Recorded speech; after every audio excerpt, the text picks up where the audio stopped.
Ito yung 3-phase auto transformer namin guys, na 5 kVA lang siya. Supply sa aming machine, sa isang machine lang. 3-phase auto transformer siya. Yan yung nameplates niya, kung makikita natin. Tapos dyan naman sa ilalim guys, yan yung transformer natin, no? Kung makikita natin. Yan siya guys. Pagbuksan natin doon sa taas, yan yung makikita natin. Ito guys, pinapakita ko para sa mga baguhan. Pag sa harap naman buksan mo, yan na siya guys, ang auto transformer natin.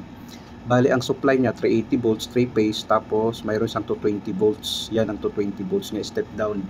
Mayroon ding 480 volts. Kung makikita natin, mayroon din siyang 480 volts. Tapos mayroon din siyang rating sa ampere. Makikita natin. Ito guys, kaya tong yung motor natin na hanggang 3 kilowatt na motor, pwede niyang paganahin yung ganitong klaseng transformer.